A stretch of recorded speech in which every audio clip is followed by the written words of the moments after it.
नमस्कार दोस्तों, स्वागत है आपका टॉप ट्रेंडिंग जीके में।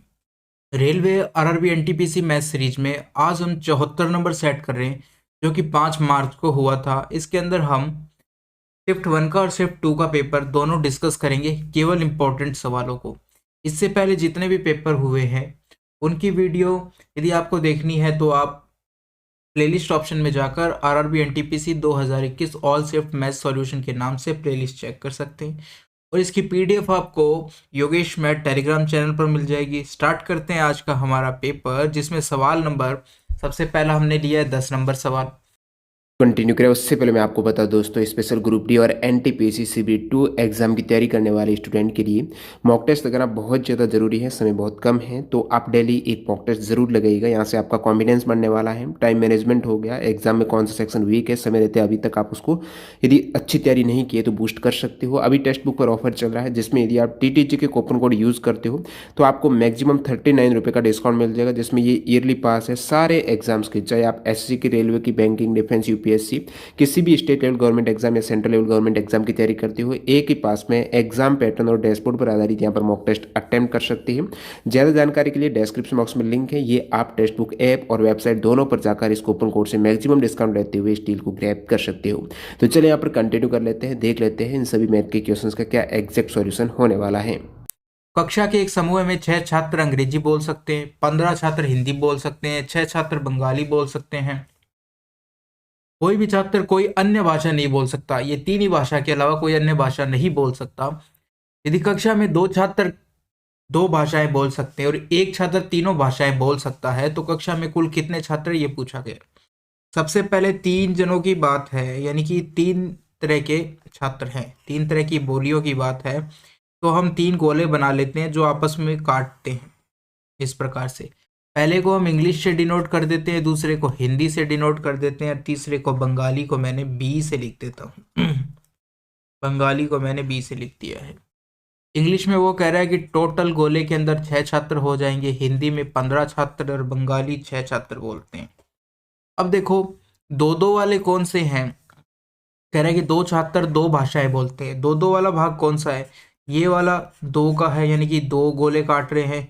ये वाला भाग भी क्या है कि 2 गोले काट रहे हैं, और ये वाला जो भाग है वो भी 2 गोले काट रहे हैं, तो ये 2 2 का है। तो आप कहीं पर भी इन 2 छात्रों को बिठा सकते हो। मान लिया मैंने 2 छात्रों को, क्या हुआ, मान लिया कि मैंने 2 छात्रों को यहाँ बिठा देना है, कहीं यहाँ पे। तो मान लिया मैंने यहाँ बिठा दिया। अब एक छात्र क्या है, वो तीनों भाषाएं बोल सकता है, तो तीनों वाला कौन सा है, ये है। यहाँ पर तीनों काट रहे हैं, तो एक छात्र यहाँ हो गया, 2 यहाँ हो गए हैं, बाकी ये निकाल लेते हैं। देखो, इंग्लिश वाले पूरे गोले में 6 छात्र होंगे, एक छात्र यहाँ पर है, तो बाकी एक घटाओगे 6 में से 5 बच जाएगा। यहाँ 3 घटाओगे तो कितना बच जाएगा, 12 बच जाएगा। अब ये देखो, 1 और 2 इस गोले में भी है, बंगाली वाले में, तो 3 तो इसमें भी है। तो आप 6 में से 3 घटाओगे, कितना बचेगा, 3 बचेगा। अब आप पूछा गया है कि कुल कितने छात्र थे, इन सभी छात्रों को जोड़ लो। तो देखो, 5 थे इंग्लिश के अंदर, बात करते हैं, 5 तो हो गए इंग्लिश के अंदर, हिंदी के अंदर 12 हो गए, और बाकी इन सबको जोड़ लेता हूँ मैं। ये 3 और 6, टोटल ये 6 हो गए। इन सबको यदि आप जोड़ते हो, 12 और 6 18 हो जाएंगे, 18 और 5 23 हो जाएंगे। तो टोटल छात्र कितने हो चुके हैं क्लास के अंदर, 23 छात्र हो चुके हैं। ऑप्शन नंबर 23 आएगा, 3 आएगा। सवाल नंबर 22 की बात करते हैं। ये इक्वेशन दी गई है आपको, ये जो प्रश्न चिन्ह का स्थान है इसका मान बताना है कि क्या आएगा इसकी जगह। तो क्या करोगे, सबसे पहले हम भाग के साइन को सॉल्व करेंगे, फिर मल्टीप्लिकेशन के साइन को सॉल्व करेंगे। अब 47 की पावर 7.5 दे रखी है, और इस 7.5 दे रखी है, और इसी प्रकार से 47 की पावर 3.2 दे रखी है। 3.2 को हम दशमलव में क्या लिख सकते हैं, 1.5 लिख सकते हैं, ये दे रखा है। फिर मल्टीप्लिकेशन में 47 की पावर -3 दे रखा है, और इसके बराबर आपसे पूछा गया है कि जो भी है।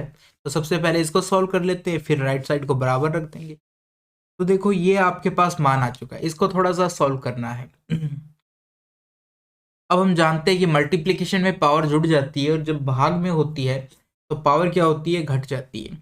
तो 7.5 में से 1.5 को आप घटाओगे तो कितना बचेगा आपके पास। देखो, मैं एक बार लिख देता हूँ, ये आपका 7.5 में से 1.5 घटाओगे इस प्रकार से, और बाकी 47 की पावर 3, ये हो चुका है। इसकी बात करते हैं, घटाओगे तो कितना हो जाएगा, 0.5 में से 0.5 घटेगा और 7 में से 1 घटेगा तो 6 बच जाएगा। तो ये आपका बचा है 47 की पावर 6 और इसी प्रकार से 47 की पावर -3, ये बच चुका है आपका। यदि अब अब पावर देखो, दोनों संख्याएं किस में है, मल्टीप्लीकेशन में है, बेस सेम है तो पावर जुड़ जाएगी। 47 की पावर हम कितना कह देंगे, 3 हो जाएगा। दोनों को जोड़ दिया गया है। ये किसके बराबर आपको दे रखा है, तो हम कहेंगे √47 के बराबर दे रखा है। पूछा गया यहाँ पर तो हम इसको x मान लेते हैं, परसेंट चिन्ह का स्थान था, यहाँ पर x मान लिया। अब देखो √ को हम क्या लिख सकते हैं कि 47 की पावर 1/2 लिख सकते हैं और साथ में यहाँ पर क्या था, x था, तो पावर आपस में मल्टीप्लाई हो जाती है। अब हमारे पास क्या बचा यहाँ से, तो हम कहेंगे हमारे पास बचा है 47 की पावर 3 बराबर 47 की पावर x/2। तो यहाँ से मुझे पता चला कि 3 बराबर किसके हो जाएगा, x/2 के बराबर हो जाएगा। तो हम कह सकते हैं कि x बराबर कितना हो जाएगा, 6 के बराबर हो जाएगा। ये मेरा आंसर आ चुका है। ऑप्शन नंबर कौन सा हो जाएगा, 1 हो जाएगा। सवाल नंबर 40 की बात करते हैं। क्या दे रखा है, चक्रवृद्धि ब्याज पर उधार ली गई राशि 6,000 रुपये है और 3 वर्ष के बाद में कितनी हो जाती है, इतनी हो जाती है। 3 वर्ष में बढ़कर इतनी हो जाती है, तो ब्याज की दर बतानी है। जब भी आपको दर नहीं दी गई हो तो आप क्या करना, जो मूलधन है और जो मिश्र धन दिया गया है उसको आप सरल करने की कोशिश करो और उसको इस प्रकार से व्यक्त करने की कोशिश कीजिए कि या तो स्क्वायर बनाओ, 3 साल का दिया है तो उसको क्यूब बनाओ, 2 साल का दिया है तो स्क्वायर बनाने की कोशिश करो। तो सबसे पहले तो हम क्या करेंगे, इनका जो अनुपात है मूलधन और मिश्र धन का, उनको थोड़ा सरल करते हैं। तो आपको दिखाई दे रहा है कि दोनों संख्याएं सम है, इसलिए मैं 2 से भाग दे देता हूँ। इधर यदि 2 से भाग दिया, लिख देता हूँ, 2 से भाग दिया तो कितना बचा, 3,000। इधर यदि 2 से भाग दिया तो आप कहोगे कि 3 बार गया, फिर 9 बार गया, फिर 9 बार गया और फिर 3 बार गया। अब देखो 3 का भाग दोनों में वापस जा सकता है, तो मैं 3 का और दे देता हूँ, ये 1000 बच चुका है। और इधर बात करें तो 13 31 बच चुका है।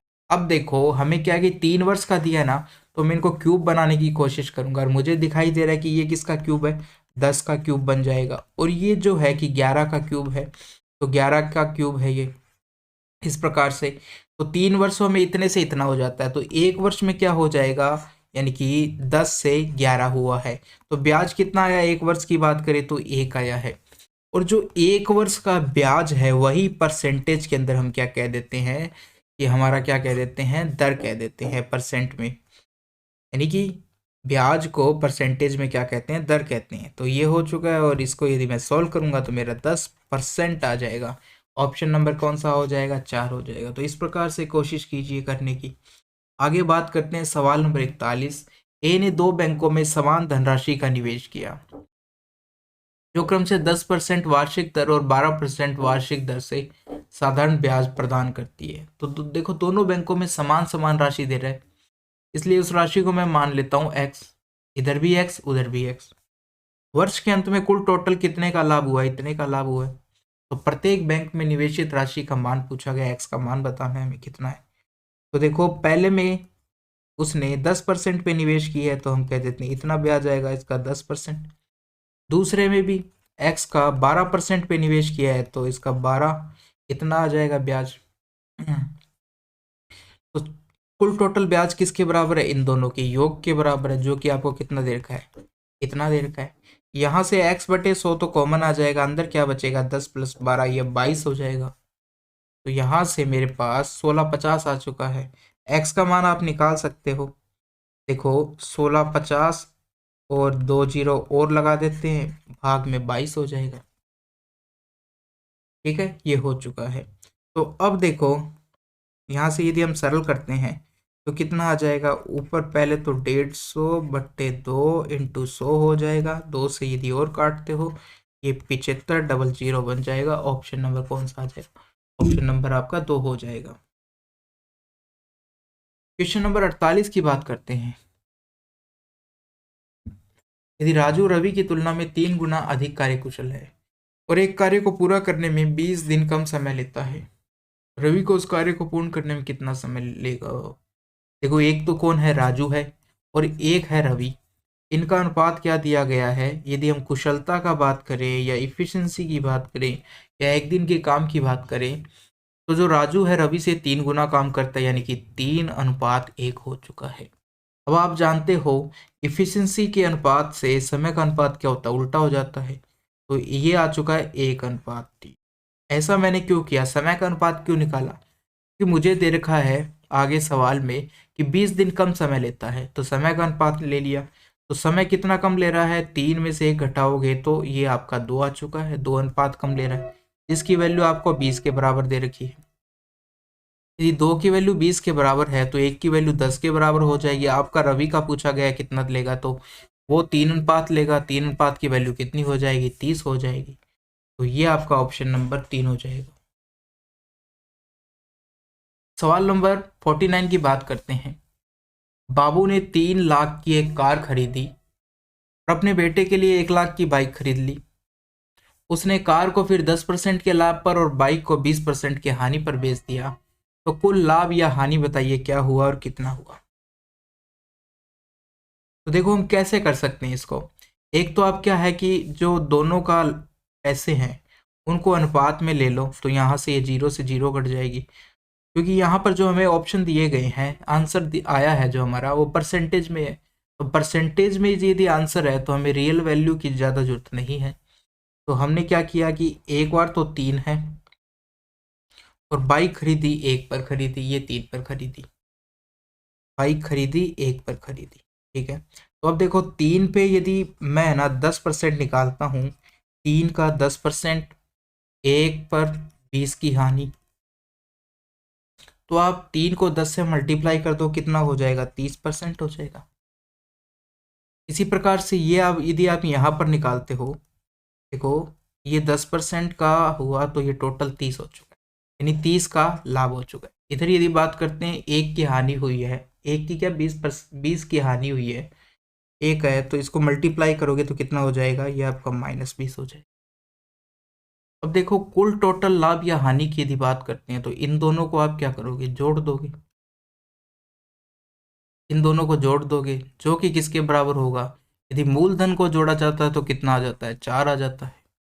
इन दोनों को यदि जोड़ा जाता है तो 10 आ जाता है। तो यहाँ पर यदि मुझे परसेंटेज में पूछा गया है, 10 आ गया आपका। 10 में अब आप क्या करो, 10 में 4 का भाग दे दो, तो ये आपका 2.5% आ चुका है। इस प्रकार से आप निकाल सकते।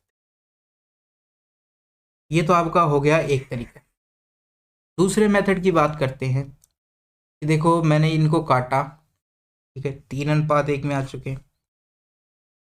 अब क्या है कि 3:1 में आ चुकी है कि बाइक 3 पे खरीदी, बाइक 1 पे खरीदी और कार 3 पे खरीदी। अब मैं यदि इनका नॉर्मल परसेंट निकालता हूँ तो मेरे को थोड़ा सा क्या है कि भिन्न में आंसर आ जाएंगे, इसलिए मैं मान लेता हूँ इनको 300 मान लेता हूँ, इसको 100 मान लेता हूँ। तो इससे मेरे को क्या होगा, थोड़ा आसान हो जाएगा। अब 30 का आपको 10% लाभ निकालना है, 30 का 10% यदि निकालते हो तो कितना आ जाता है, ये 30 के बराबर आ जाएगा। इसी प्रकार से इसका 20% निकालते हो, 20% निकालते हो तो कितना आ जाएगा, तो ये आपका 20 का, तो देखो 10% कितना हो जाएगा, 10, तो 20% 20 हो जाएगा। अब ये क्या है कि हानि है, इसलिए हम यहाँ पर क्या करते हैं, माइनस लगा देते हैं, माइनस लगा देते हैं, यानी कि 30 का लाभ हुआ है, 20 की हानि हुई है। तो कुल टोटल की बात करते हैं, पैसों की बात करते हैं तो 400 हो जाएगा कुल टोटल। और लाभ हानि की बात करते हैं तो कितना बचा, 30 में से 10 घट घट के 10 बच जाएगा, 30 में से 20 घटेगा तो 10 बच जाएगा। अब आपसे कुल टोटल लाभ या हानि परसेंटेज में पूछा है तो हम कहेंगे कि 10 का हमें लाभ हुआ है, किस पर हुआ है, 400 पर। परसेंटेज के लिए 100 से मल्टीप्लाई कर देंगे तो ये आपका कितना आ जाएगा, 10.4 आ जाएगा, और 2.5% ऐसे भी आप कर सकते हो। तो ये आपका ऑप्शन नंबर कौन सा हो चुका है, 4 हो चुका है। सॉरी, यदि √2+1 की क्यूब बराबर ये दे रखा है तो ए और बी के बीच में संबंध बताना है, ए का मान बताना और बी का मान बताना है। तो सबसे पहले हमको ये क्यूब ओपन करना पड़ेगा। किस प्रकार से करोगे, मैं यदि इसको क्या है कि x मान लूँ, क्योंकि यहाँ पर ए बी पहले से दे रखे हैं तो मैंने इसको x और y मान लिया। तो ये आपका क्या बन चुका है, एक्स प्लस वाई का क्यूब बन चुका है। ये किसके बराबर होता है, x cube y cube plus 3xy into x plus y होता है, यदि इसको हम ओपन करते हैं तो एक्स क्यूब कितना हो जाएगा, मान आएगा 2√2 आएगा, ये आपका 1 हो जाएगा, यहाँ 3√2 होगा, यहाँ √2 प्लस 1 होगा, तो ये आपका 2√2 प्लस 1, यहाँ आपका आ जाएगा 3 इंटू ये आपका 6 बन जाएगा, और यदि यहाँ पर बात करते हैं तो ये 3√2 हो जाएगा। अब देखो इन दोनों को यदि जोड़ते हैं तो 7 आ जाता है, और अंडरूट वालों को जोड़ते हैं तो 5√2 आ जाता है। ये आपको किसके बराबर दे रखे, तो हम कहेंगे हमें a प्लस बी √2 के बराबर दे रखे। तो तुलना करते हैं कि जो √2 का गुणांक है वो हमारा b हो जाएगा, कितना आएगा, 5 आ जाएगा, और बाकी बचा हुआ a होगा, वो कितना है, 7 है। तो आपके पास a और b की वैल्यू आ चुकी है। अब आप क्या कीजिए, ऑप्शन के अंदर रखिए, पहले ऑप्शन को यदि चेक करते हैं तो दोनों प्लस, कभी भी प्लस, यदि दोनों प्लस वालों को जोड़ा जाता है तो कभी भी जीरो नहीं आ सकता, बड़ी संख्या ही आएगी जोड़ने पे। तो पहला ऑप्शन हमारा कट चुका है। दूसरे में यदि आप a का मान 7 रखोगे और b का मान 5 रखोगे तो कितना आएगा, ये आपका ऑप्शन नंबर 2 में कितना आ जाएगा, 2 आएगा, जो कि हमारा आंसर है। ऑप्शन नंबर 3 की यदि बात करते हैं तो इसमें राइट साइड में तो आप इतना आएगा, और लेफ्ट साइड की बात करते हो तो 6 आएगा, दोनों बराबर नहीं आए, इसलिए ये ऑप्शन क्या हो गया, कट हो गया है। ऑप्शन नंबर यदि 4 की बात करते हैं, 7 और 5 कितना हो जाता है, ये 12 होता है, कि यानी कि बराबर 1, तो लेफ्ट साइड राइट साइड बराबर नहीं आए, इसलिए ये ऑप्शन भी हमारा कट हो चुका है। तो इसलिए ऑप्शन नंबर कौन सा हो गया, ऑप्शन नंबर हमारा 2 हो गया सही ऑप्शन। इसके बाद में बात करते हैं क्वेश्चन नंबर 57। 40% वस्तुओं को 2% की हानि पर बेचा जाता है और शेष वस्तुओं को 4% के लाभ पर बेचा जाता है। अब देखो आप या तो x में मान लो चाहे 100 में मान लो। मान लिया कि मेरे पास है जो x वस्तुएं हैं, ठीक है, कितनी वस्तुएं हैं, x वस्तुएं हैं, और प्रत्येक वस्तु का आप मूल्य मान लो, प्रत्येक वस्तु का मूल्य क्या मान लो, y मान लो, इस प्रकार से मान लो। प्रत्येक वस्तु का मूल्य कितना हो चुका है, y हो चुका है, प्रत्येक वस्तु का वस्तु कितनी हो चुकी है, x हो चुकी है। तो इसकी 40% वस्तुओं की यदि बात करते हैं, 40% वस्तुओं की यदि बात करते हैं तो x का कितना हो जाएगा, वस्तुओं की संख्या हो चुकी है, पहली वाली बात करते हैं तो 40x/100 ये हो चुका है, या इसको सरल करोगे तो कितना आ जाएगा, और काटो तो लिख देते हैं 40x/100, इतना हो चुका है। अब y क्या है, ये आपका क्या है, प्रत्येक वस्तु का मूल्य, और x क्या था, नंबर ऑफ वस्तुओं की संख्या है। तो देखो इसका हो चुका है, ये आपके पास आ चुके हैं कि इतनी वस्तुएं हैं, पहली बार की बात 40%, और प्रत्येक वस्तु का मूल्य कितना है, प्रत्येक वस्तु के मूल्य से आप इसको मल्टीप्लाई कर देते हो, तो प्रत्येक वस्तु का मूल्य यदि y है और एक वस्तु पर कितने परसेंट की हानि हो रही है, तो मैं कहूँगा 2% की हानि हो रही है। तो देखो प्रत्येक वस्तु का मूल्य यदि y है, 2% की हानि हो रही है, तो हानि निकालेंगे तो कितनी हो जाएगी, 2y/100 हो जाएगी। तो यहाँ पर आपको प्रत्येक वस्तु की हानि है इतनी और टोटल वस्तु है इतनी, दोनों को मल्टीप्लाई करोगे तो कुल टोटल हानि आ जाएगी। ये कितनी आ जाएगी आपकी, हम कहेंगे ये 80xy इतना आ जाएगा, टोटल हानि आ चुकी है। इसको आप माइनस लगा दो कि ये हानि के बराबर था, इसलिए हमने यहाँ पर माइनस लगा दिया है। आगे बात करते हैं, बची कितनी, 60x+100 बच चुकी है, क्योंकि 60% बची तो 60% x का इतना होता है। अब देखो यदि y है उसका 4% लाभ हुआ तो कितना हो जाएगा, 4% y का इतना हो जाएगा। तो प्रत्येक वस्तु पर यदि 4% का लाभ हुआ तो 60% वस्तुएं पर कितना हो जाएगा, दोनों को मल्टीप्लाई कर दिया है, ये आपका कितना आ जाएगा, 240, 240xy/100 ये आ चुका है आपके पास। अब देखो बेची गई यदि 250 का कुल लाभ अर्जित किया गया, दोनों को जोड़ोगे, लाभ यदि हानि को जोड़ोगे एक्स वाई कॉमन आ जाएगा, 100 आपका कॉमन आ जाएगा, अंदर बचेगा 240 माइनस 80 बच जाएगा दोनों को जोड़ने पर। ये आपका 250 रुपये के बराबर है। ये आपका 250 रुपये के बराबर है। तो आपसे क्या पूछा गया है? बेची गई वस्तुओं की क्रय मूल्य पूछा गया है। ठीक है? तो एक्स वाई का मान पूछा गया है, एक्स इंटू वाई का मान। अब आप एक्स वाई को एक साइड रखिए, घटाओगे तो कितना आ जाएगा? 160। तो 250 बटे हो जाएगा 160 इंटू 100, इस प्रकार से जीरो से जीरो कट जाएगी। ये आ चुका है आपका, ये आ चुका है आपका। तो अब क्या पूछा गया है? बेची जाने वाली वस्तुओं की संख्या। तो देखो 100 इधर था, 100 इधर था, इसके नीचे डबल बार 100 थे, क्योंकि 100 इसके नीचे भी है, 100 इसके नीचे भी है। तो यहाँ पे भी हमको डबल डबल लगाने चाहिए थे। यहाँ हमने ये गलती कर दी है। तो इधर भी आपके पास 200 आएंगे आएंगे। तो यदि आप 16 से काटते हो तो एक 25 बचेगा, दो 25 बचेगा, फिर 25 बचेगा, तीन 25 आ जाएंगे, जिनको मल्टीप्लाई करने पर 15,625 आपका आंसर आ जाएगा। 15,625 आपका आंसर आ जाएगा। तो इस प्रकार से आप कर सकते हो। ऑप्शन नंबर 4 हो चुका है। एक मेथड की बात और करते हैं, ऊपर बात कर लेते हैं। यहाँ पर क्या है कि देखो, मैं अब क्यू आर 100 मान लेता हूँ। क्या करते हैं अब क्यू आर, हम मान लेते हैं कि वस्तुओं की संख्या, वस्तुओं की संख्या को भी मैं क्या करता हूँ, 100 मान लेता हूँ। और वस्तुओं की संख्या को भी मैंने 100 मान लिया, और प्रत्येक वस्तु का मूल्य भी मैंने 100 मान लिया। मूल्य भी मैंने क्या माना? 100 मान लिया। मान लिया 100। अब मुझे क्या करना है? 2%। तो सबसे पहले वो कह रहा है 40% वस्तुएं, तो 100 की 40% कितनी हो जाएगी? 40 वस्तुएं हो जाएगी।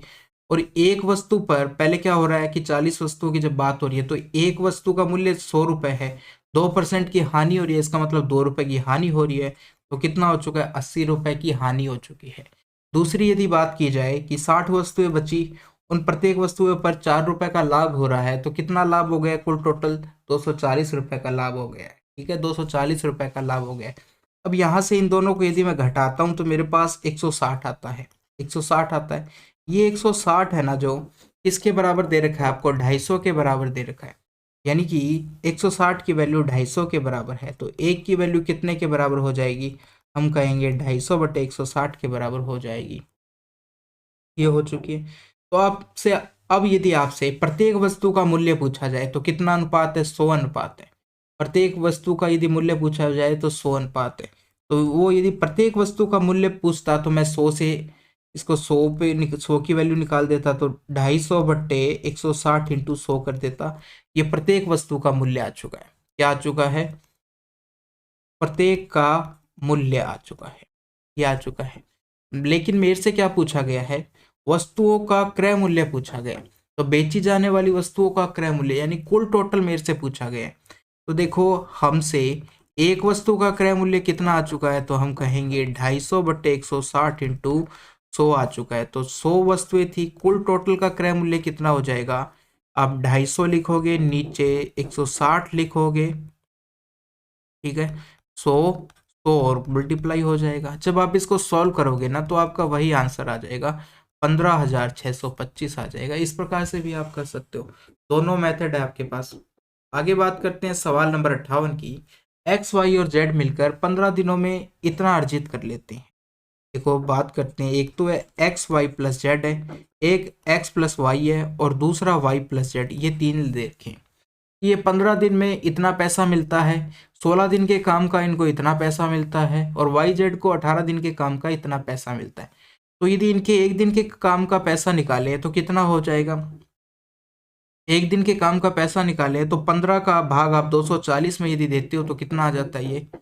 ये आपको मिल जाएगा 15 एकम 15, फिर 9, यानी कि 5 बार 6 बार जाएगा, 160 आ जाएगा। तो ये आपका 160 आ चुका है। इसका भाग दोगे तो 16 एकम 16, 16 एकम 16, फिर आपका बचेगा कितना यहाँ से? जब आपने दूसरी बार भाग दिया, 6 और 6 8 5, 115 आ जाएगा। और जब वाई जेड की बात करते हैं, भाग दोगे, 18 का भाग कितनी बार गया? 8 बार जाएगा, 144, फिर ये आपका 85 आ चुका है, जो कि यहाँ से आया है। और ये आपका 115 आ चुका है, ये आपका कितना आ चुका है, 160 आ चुका है। इस प्रकार से वैल्यू आपको दे रखी है। तो इतना इतना मूल्य मिलता है इनको, एक एक दिन का पैसा इतना इतना रुपए मिलता है इनको। तो अब पूछा गया है कि वाई की दैनिक आय कितनी होगी, वाई की दैनिक आय कितनी होगी यदि इनको एक दिन का पैसा इतना मिलता है, वाई जेड को एक दिन का पैसा इतना मिलता है और वाई जेड को इतना मिलता है। तो देखो कैसे निकालेंगे आप, लास्ट वाली जो दोनों इक्वेशंस है एक्स प्लस वाई और वाई प्लस जेड, यदि इनको जोड़ते हो तो कितना आता है। मैं क्या करूँगा, इसको और इसको यानी कि दोनों लास्ट वालों को जोड़ के जो पहला वाला है उसको घटा देता हूँ, x plus y plus z, इसको यदि मैं घटा देता हूँ तो क्या होगा ऐसा करने से, एक्स प्लस वाई जेड है और यहाँ पर x minus y minus z, एक एक्स एक वाई और एक जेड, एक्स वाई जेड से कट जाएंगे, बचेगा क्या मेरे पास, केवल एक वाई बच जाएगा, ये वाला एक वाई बच जाएगा। अब ऐसा ही मैं इनमें कर लेता हूँ, 115 और 85 को जोड़ता हूँ जो कि मेरा 200 के बराबर आता है, इसमें से 160 को घटा दूंगा तो मेरा 40 आ जाएगा, यानी कि वाई का एक दिन का मजदूरी कितनी आ चुकी है, 40 रुपये मिलता है उसको। वाई को दैनिक मजदूरी कितनी मिलती है, 40 रुपये मिलती है। ऑप्शन नंबर क्या हो जाएगा, ऑप्शन नंबर 2 हो जाएगा। सवाल नंबर 61 की बात करते हैं। वह छोटी से छोटी संख्या ज्ञात कीजिए जिसे 1549 में जोड़ने पर प्राप्त योगफल से पूर्णतः विभाजित है। मान लिया x जोड़ा 1549 में और ये पूर्णतः विभाजित किस किस से, इन सब से विभाजित है। तो इनका आप यदि एलसीएम लेते हो तो कितना आ जाता है, इनका एलसीएम लोगे तो 210 आ जाएगा, यानी कि 210 इन सब से पूर्णतः विभाजित होगा।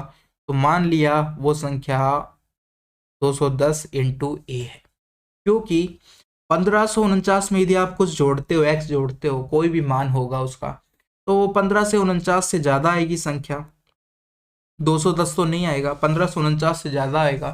तो हमको ए का ऐसा क्या मान रखना पड़ेगा, यदि आप ए का मान 7 रखते हो तो आपको 14 मिलता है, जो कि 1549 से छोटा है। तो हमें ए का मान कितना रखना पड़ेगा, ए का मान 8 रखना पड़ेगा, ए बराबर 8 रखने पर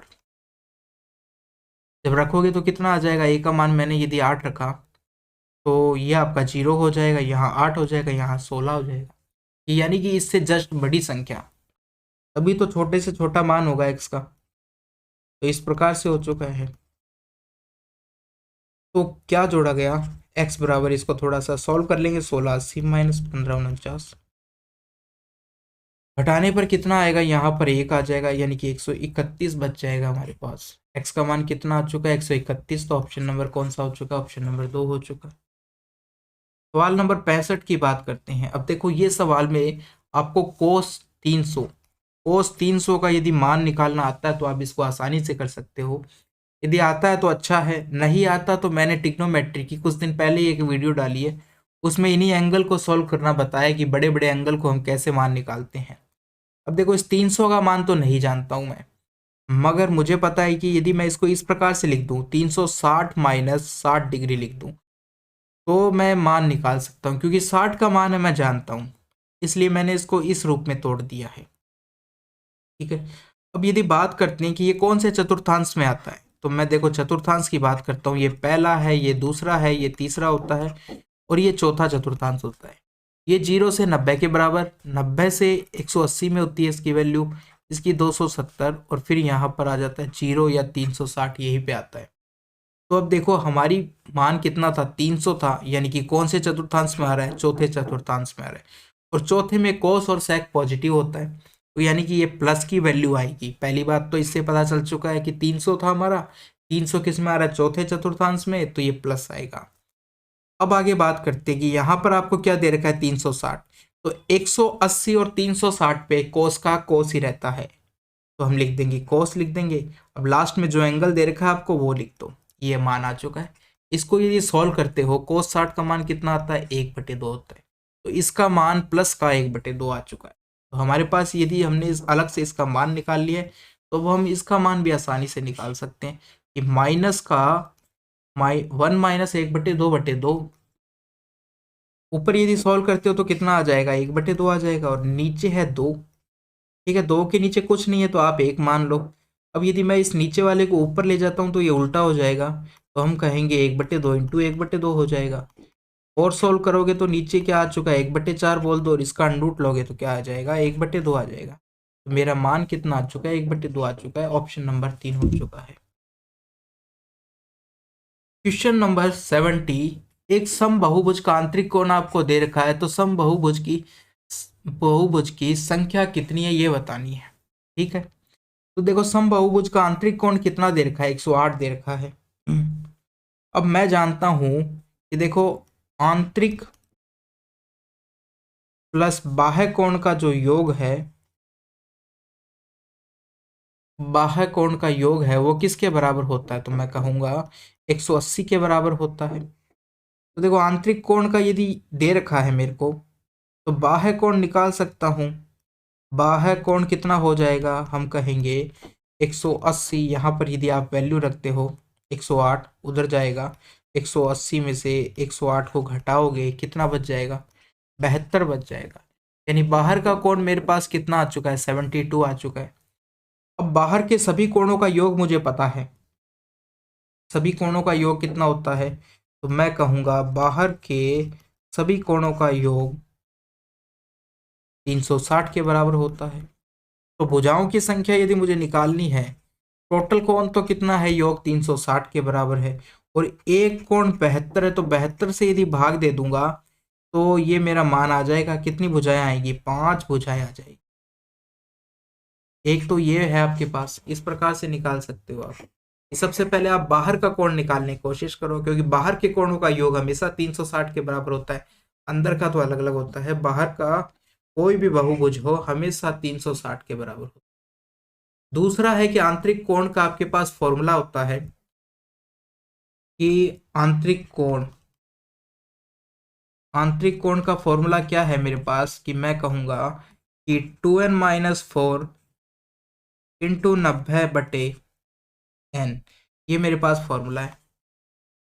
कहीं कहीं पर ये क्या करते हैं कि 2 कॉमन ले लेते हैं इसमें से, क्योंकि 2n में से भी कॉमन आता है और 4 में से भी कॉमन आता है, तो वो लिखते हैं n-2 इंटू 180 लिख देते हैं।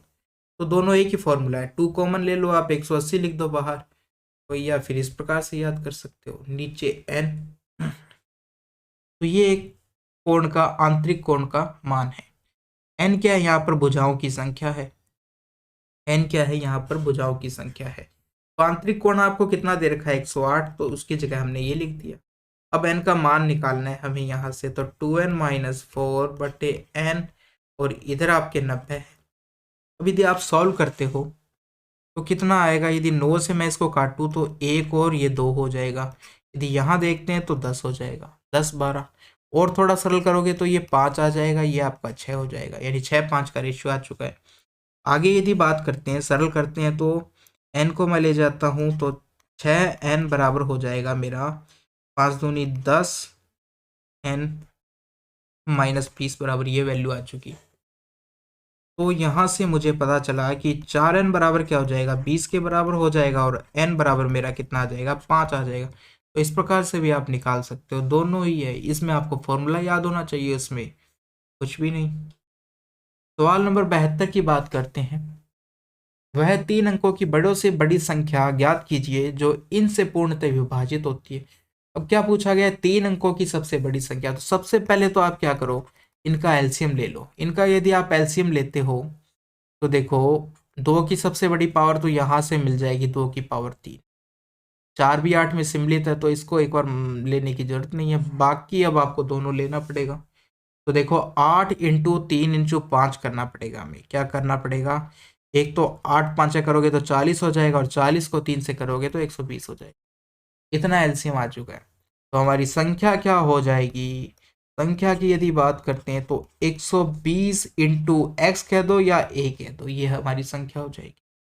क्योंकि संख्या हमको, हमें क्या करना है, सबसे बड़ी बतानी है 3 अंकों की।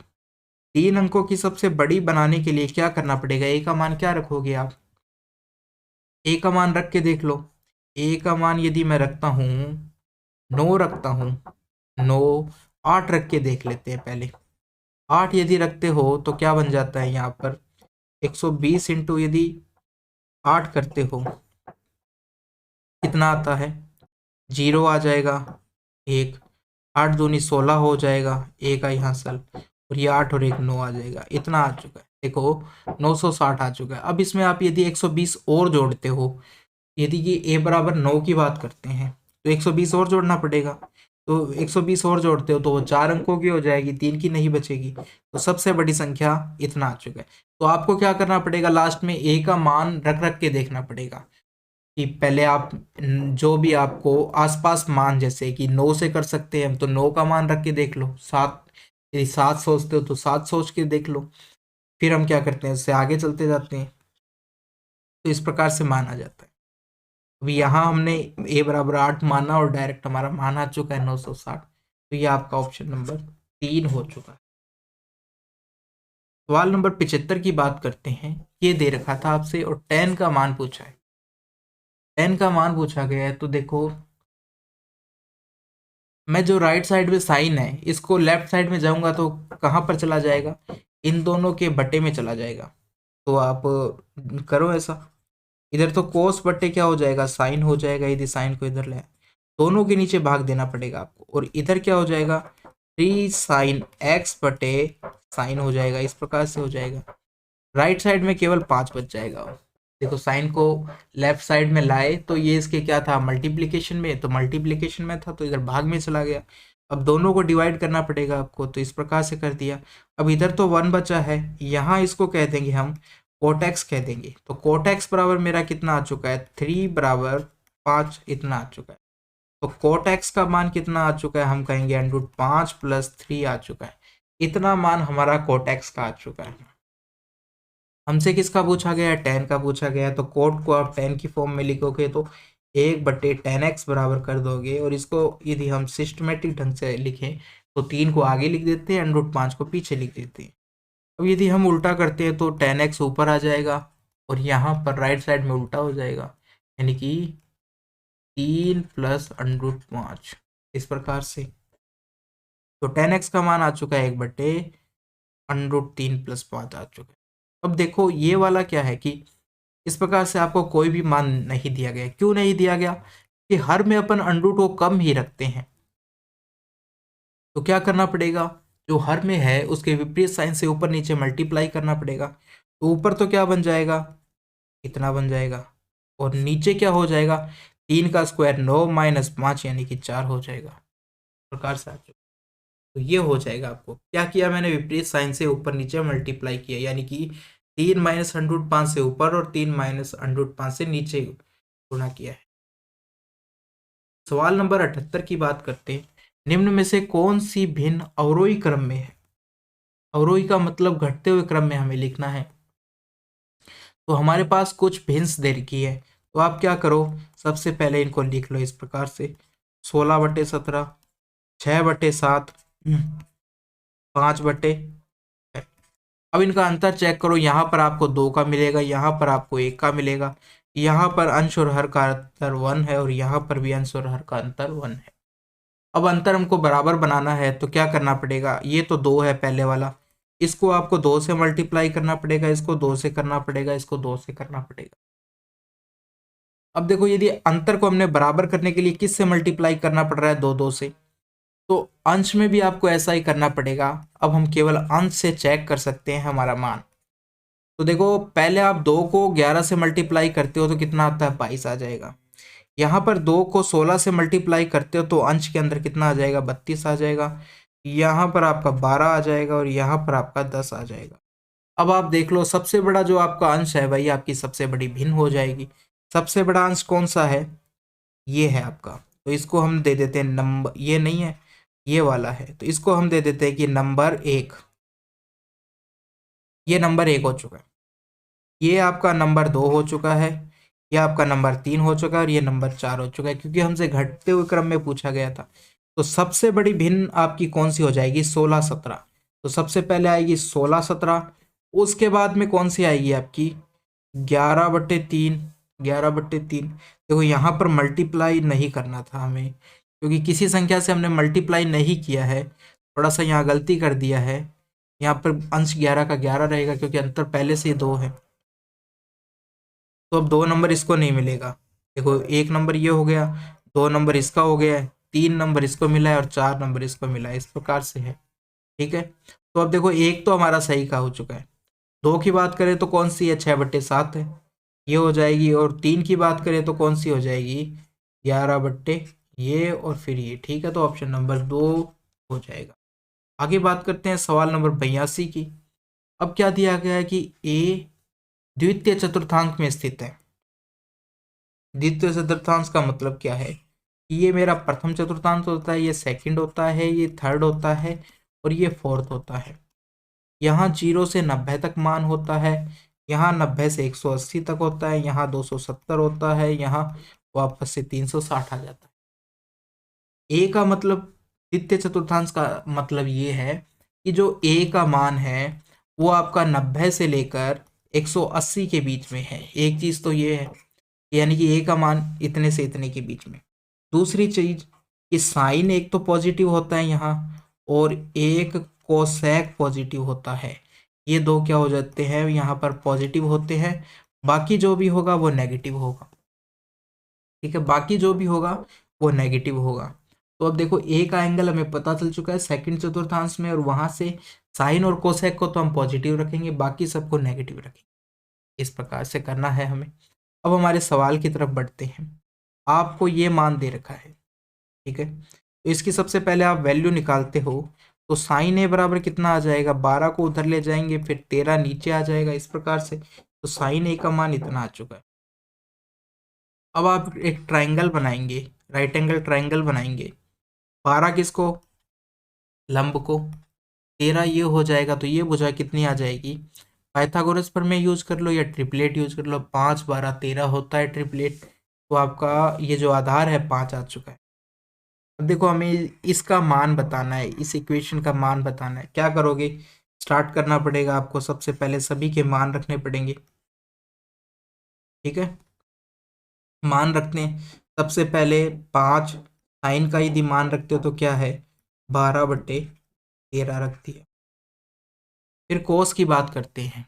अब देखो कोस यहाँ पर क्या होगा, कोस ए दे रखा है, कोस ए क्या होगा, माइनस होगा। कोस क्या होगा, यहाँ पर माइनस होगा, क्योंकि साइन और कोसेक के अलावा जो भी होगा वो द्वितीय चतुर्थांश में माइनस ही होगा। तो हम इसको माइनस रखना पड़ेगा, -12।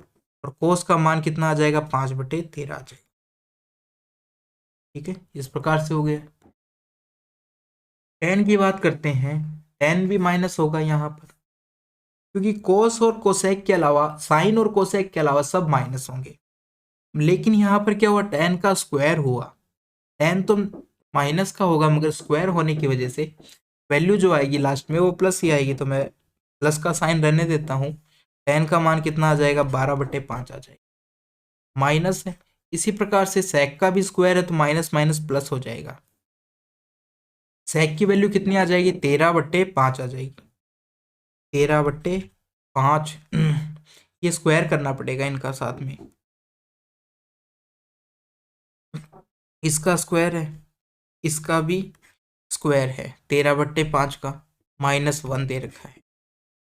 ये आपको 13 साफ लिखना पड़ेगा। इतना हो चुका है। अब यदि हम इसको थोड़ा और सॉल्व करते हैं, तो यहाँ तो देखो कितना आ चुका है, 60/13 आ चुका है। दूसरा भी आपका 60/13 आ चुका है। तीसरे की बात करते हैं, आपका ये आपका 144/25 आ चुका है। फिर अंदर बात करते हैं, 169 आ जाएगा, 169/25 -1 आ चुका है। आगे बात करें कि एक तो आपका 60/13 को 60/13 में से यदि घटाते हो तो 1 बच जाता है। 1 क्या, 0 बच जाता है, 0 बचता है। इसी प्रकार से 144 दे रखा है, 25 दे रखा है। इसको भी सॉल्व करोगे तो 144 25 आएगा, तो ये भी घटेंगे तो 0 बच। कुल आंसर कितना आ जाएगा, 0 आ जाएगा। कौन सा हो जाएगा, ऑप्शन नंबर 1 हो जाएगा। तो दोस्तों यहाँ पर हमारा शिफ्ट 1 कंप्लीट हो चुका है। अब शिफ्ट 2 की बात कर रहे हैं।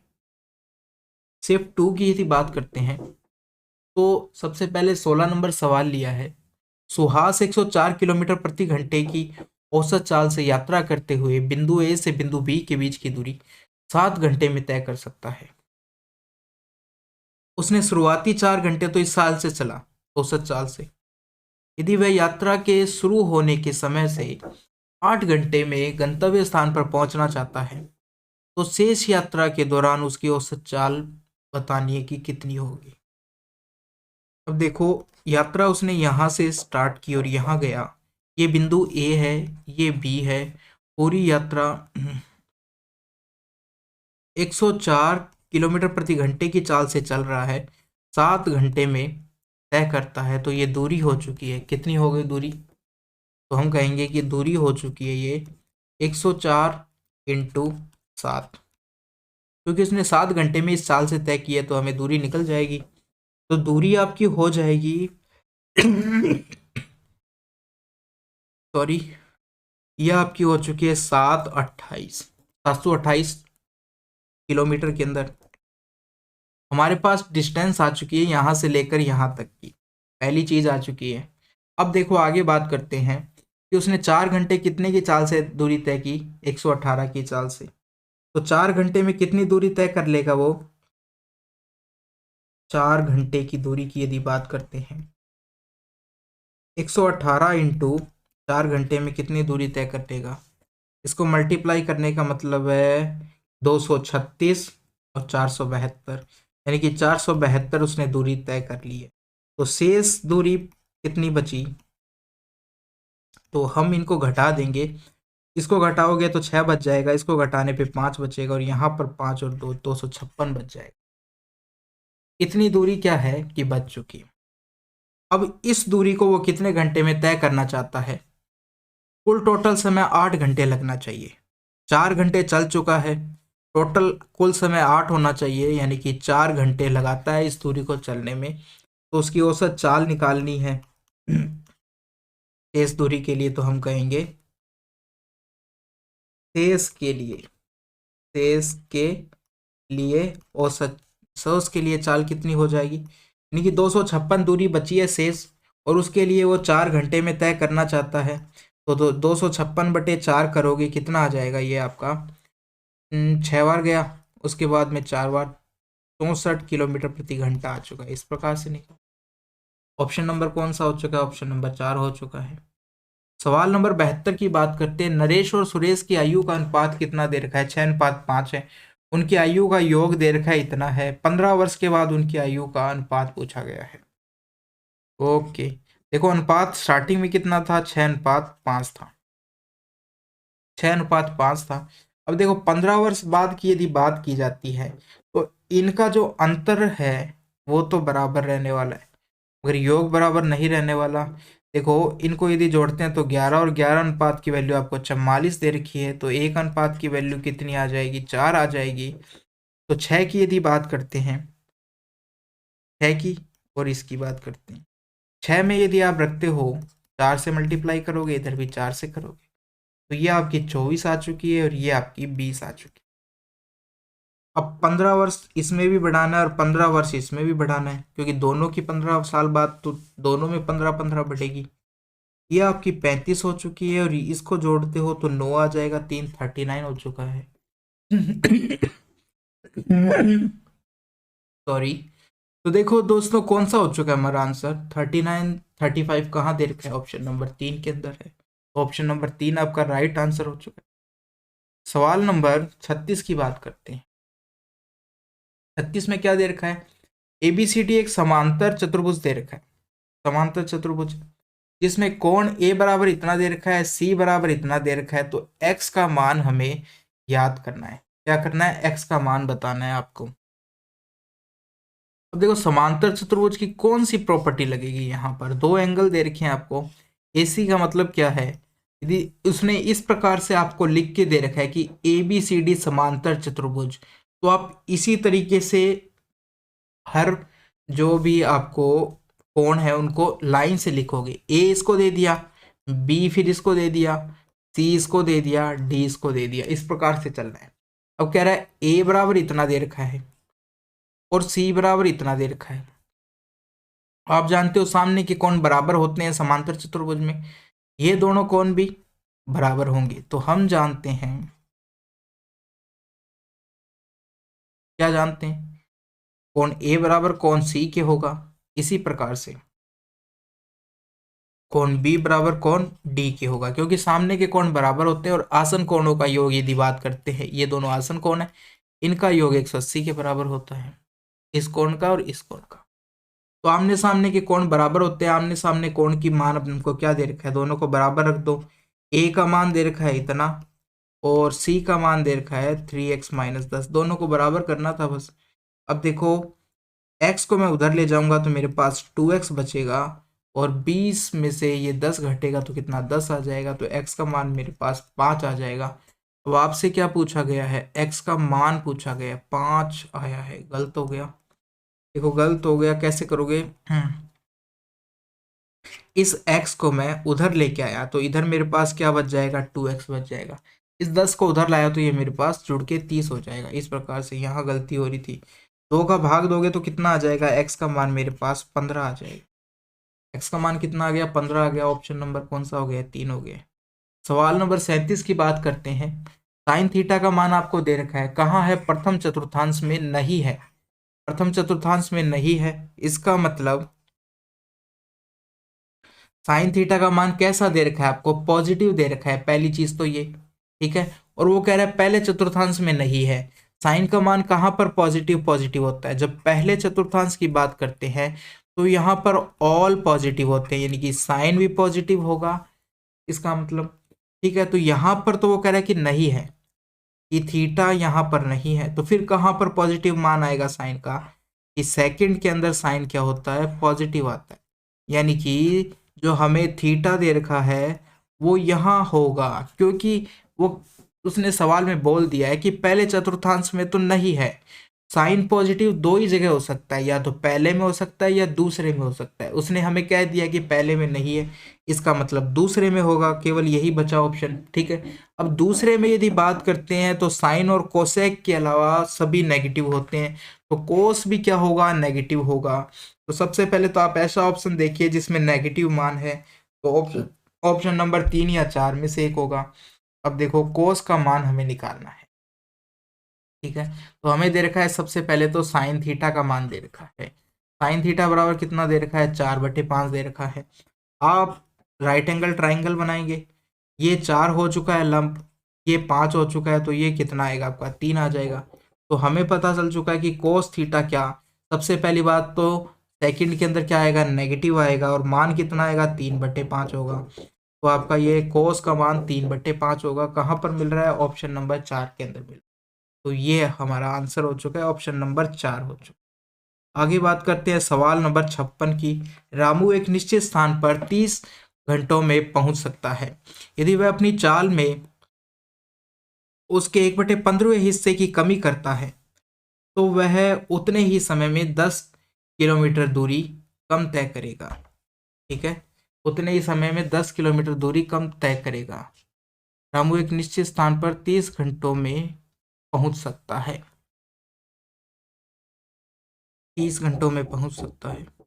अब देखो वह अपनी चाल को कितना कम करता है, एक कम करता है, ठीक है। तो नई चाल क्या हो जाएगी, स्टार्टिंग में यदि उसकी 15 थी, अभी यदि एक कम कर दी तो अब कितनी हो चुकी है, 14 हो चुकी है नई चाल। इस प्रकार से एक कम करने पे कितनी हो जाएगी, 14 हो जाएगी। तो यदि वो चाल की बात करते हैं, 15 से कितनी हो गई है, 14 हो गई है। अब हमें क्या दे रखा है, यहाँ पर 30 घंटों में पहुंचता है, निश्चित स्थान पर 30 घंटों में पहुंचता है, और वह 30 घंटों में, और वह उतने ही समय में 10 किलोमीटर कम दूरी तय करता है। यदि वह अपनी चाल में 1/15 हिस्सा की कमी कर देता है तो वह उतने ही समय में, यानी कि समय समान दे रखा है, देखो उतने ही समय का मतलब क्या है, समय समान है। समय समान है तो क्या होगा, जो चाल का अनुपात है वही दूरी का अनुपात हो जाएगा, क्योंकि देखो दूरी बराबर क्या होता है, चाल बटे समय होता है। यदि समय को हम हटा दें, दूरी बराबर चाल इंटू समय होता है, ठीक है। समय को यदि वो कह दिया कांस्टेंट है, दोनों बराबर है, तो क्या हो जाएगा, जो अनुपात दूरी है समानुपात में हो चुकी है, तो जो अनुपात दूरी का है वही चाल का हो चुका है, या चाल का है वही दूरी का हो जाएगा। यानी दूरी का अनुपात भी कितना हो चुका है, 15:14 हो जाता है। अब वो यदि कम कर देता है अपनी चाल को, 1/15 कम कर देता है, तो कितना कम चलेगा, 10 किलोमीटर कम दूरी तय करेगा। हमारे पास आया कि 1 अनुपात कम दूरी तय करेगा। एक की वैल्यू पता चल चुकी है आपको, 15 10 किलोमीटर के बराबर है, तो यहाँ से आप 15 का पता लगा सकते हो कि ये कितना किलोमीटर हो जाएगा। एक की वैल्यू यदि 10 है तो 15 की वैल्यू कितनी हो जाएगी, 150 हो जाएगी। तो आपकी दूरी आ चुकी है 150 किलोमीटर।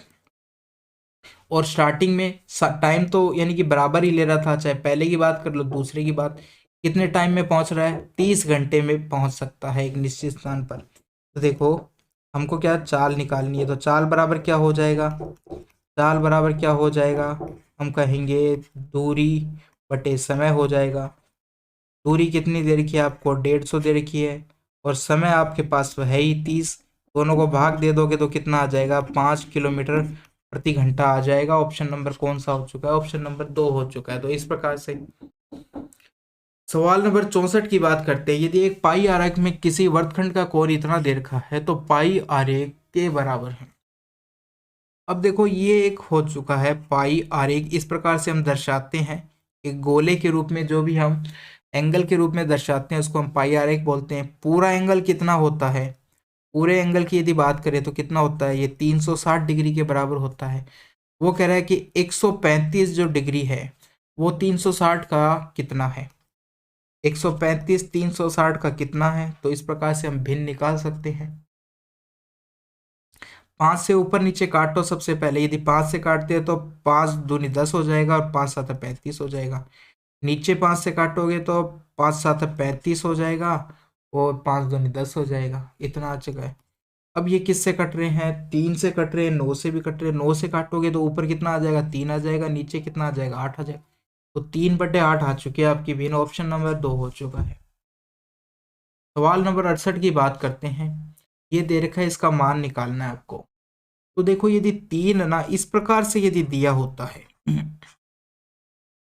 इस प्रकार से यदि दिया होता है कि, तो इसका मतलब क्या है कि 3 है ना, जो ये अंडरूट में जो भी राशि है एक्स की पावर 1/2 है ना, इससे गुणा में है 3, अंडरूट से गुणा में है 3। इस प्रकार से यदि अंडरूट के बाहर दे रखा है, लेकिन यदि आपको इस प्रकार से दिया हो कि यहाँ पर दे रखा है, ऊपर दे रखा है ये, ठीक है, इन दोनों के बीच में यहाँ पर यदि 3 ऊपर दे रखा है, जो भी दे रखा है, 3 दे रखा है, 4 दे रखा है, तो इसका मतलब क्या होता है, इसका मतलब ये होता है कि x की पावर, इसका मतलब ये होता है x की पावर 1/3 हो जाएगा। यानी कि जितना भी यहाँ पर है वो पावर में 1 में आ जाएगा।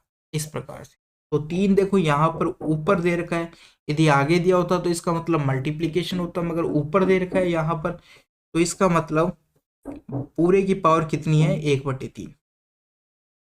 तो सबसे पहले आप क्या कीजिए, पूरे की पावर 1/3 लगा दीजिए बाहर वाले को, तो और अंदर वाले का क्या है, अंडर रूट कर दो। अंदर वाले का अंडर रूट करोगे तो कितना आ जाएगा, 64 का अंडर रूट करते हैं तो 8 आ जाएगा। और पॉइंट कितने स्थानों के बाद है, 6 स्थानों के बाद, तो कितने स्थान बाहर आएगा, केवल 3 स्थान, आधे स्थान के बाद आता है। तो 0.008 हो जाएगा, पावर कितनी हो जाएगी, 1/3। क्योंकि इस ब्रैकेट को सॉल्व किया ना तो बाहर पावर 1/3 आ गई। अंदर वाला क्या है, अंडर रूट है, ठीक है, क्योंकि बाहर तो ये 3 ऊपर दे रखा था इसलिए 1/3 होगा, और अंदर वाला अंडर रूट है, तो अंडर रूट का मान हमने निकाल दिया, इतना होगा। अब इसकी पावर 1/3 का मतलब क्या है, इसका आपको क्यूब रूट करना पड़ेगा। तो किसका 8 किसका क्यूब होता है, 2 का होता है, तो ये क्यूब रूट 2 हो जाएगा। अब क्यूब रूट के अंदर क्या होता है कि 0.3 स्थान के बाद होती है ना, तो वो केवल एक स्थान के बाद ही बाहर आती है, यानी 0.2 हो जाएगा, इसका मान 0.2 हो जाएगा। Option number 4। सवाल नंबर 89 की बात करते हैं। नीचे दिए गए पाई चार्ट का अध्ययन करें जिसमें